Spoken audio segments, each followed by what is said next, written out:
That one sentence, it's a story we hear way, way too often. It's that quiet assumption, right? Brushing off a small sign that something is wrong. And honestly, it's why we need to have a really direct, really honest conversation today. So today we're tackling colorectal cancer. And this is a disease that's changing, really changing, faster than most of us realize, especially when it comes to younger adults.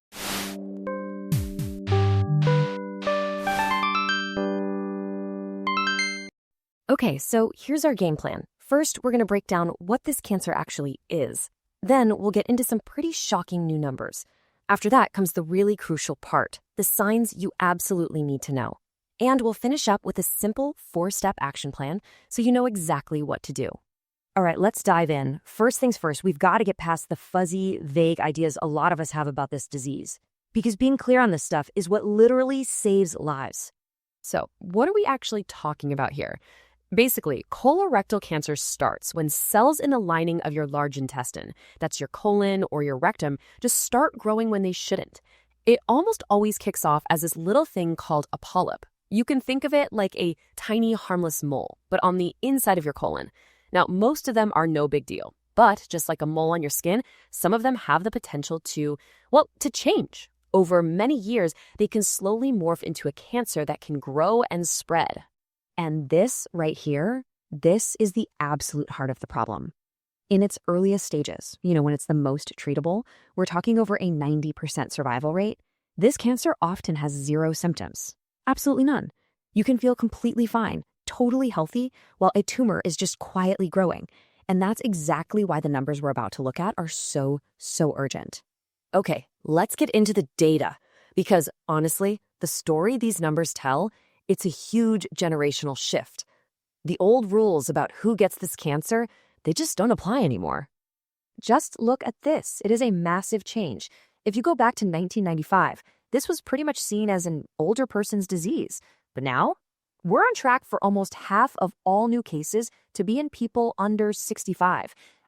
These are people in the prime of their lives, right? Building careers, raising families. It's a whole new ballgame. And the cost? It's staggering. This year alone, the estimate is that more than 55,000 people in the U.S. will die from this. And I want you to really let that number sink in. That's not just some statistic. That's enough people to fill a Major League Baseball stadium. An entire stadium of people whose lives will be cut short. Okay, I really want this next one to land. For Americans under the age of 50, this is now the #1 cancer killer. The #1. That means it's deadlier than breast cancer, deadlier than melanoma, deadlier than any other cancer for this age group. That is the new reality. So you might be asking, why? Why is it so deadly for younger people? Well, here's a huge part of the answer. On average, there's a 4 to 6 month delay between when a young person first feels something is wrong and when they actually get a diagnosis. 4 to 6 months. That is a massive critical window where the cancer is just allowed to grow and spread, all because the symptoms are getting brushed off, sometimes by patients themselves, and sometimes even by their doctors as just, something minor. All right, this brings us to what might be the single most important part of our chat today, knowing what to look for. And look, the goal here isn't to scare you, not at all. It's about empowering you. It's about arming you with the knowledge you need. Okay, so let's break down these 5 key signs, and I want you to really tune in here. First, and this is the one that gets ignored the most, blood in your stool. Our first thought is always hemorrhoids, right? But you just can't assume that. Number 2, any persistent change in your bowel habits. We're not talking about one bad day. We mean new diarrhea or constipation, or maybe your stools are suddenly way thinner than usual and it's been going on for 3 weeks or more. 3, unexplained pain in your abdomen, that nagging, cramping, or bloating that just won't quit. 4 is a big one, deep fatigue. This isn't just being tired. This is that bone-deep exhaustion that a good night's sleep doesn't fix. And it could be a sign of anemia from some slow internal bleeding. And finally, number 5, a very specific one, feeling like you still have to go even after you've just gone. That feeling of not being empty can be a sign of a tumor down there creating pressure. So here's the bottom line on all this. Look, any of these things could be something else, for sure. But here's the deal. When a symptom is new for you, when it sticks around and doesn't go away, and when you just have that feeling in your gut that something's off, you have to trust that feeling. Go to the doctor. You know your body better than anyone else. You have to be your own advocate. Okay, So we understand the problem, we know the signs to look for. Now let's talk about what we can do about it. Let's talk solutions. Because there is so much hope with this disease. It's all about taking action early.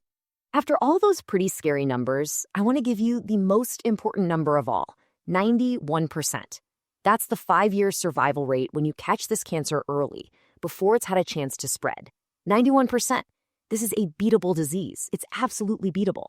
The whole game, the whole strategy is early detection. So, what can you do? Right now, here's a 4-step playbook.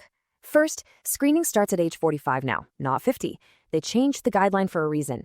So if you're 45 or older, that's your signal. Get screened. Second, know your family's health history. Did a parent, a sibling, or one of your kids have it? If so, you need to be talking to your doctor about screening even earlier than 45. Third, take a look at your lifestyle. We'll touch on that more in a sec. And fourth, and this is so important, be your own biggest advocate. If you have symptoms, do not let anyone, not even a doctor, tell you you're too young. You have to push. Insist on getting checked out. And about that lifestyle part, this is where you have a ton of power. More than half of all colorectal cancers are linked to things we can actually change. We know that things like processed foods and a lot of red meat can raise your risk. On the flip side, getting lots of fiber from fruits and veggies helps protect you. And the big ones, regular exercise, keeping a healthy weight, not smoking, these are proven, powerful ways to lower your risk. Seriously, the choices you make every day can make a huge difference.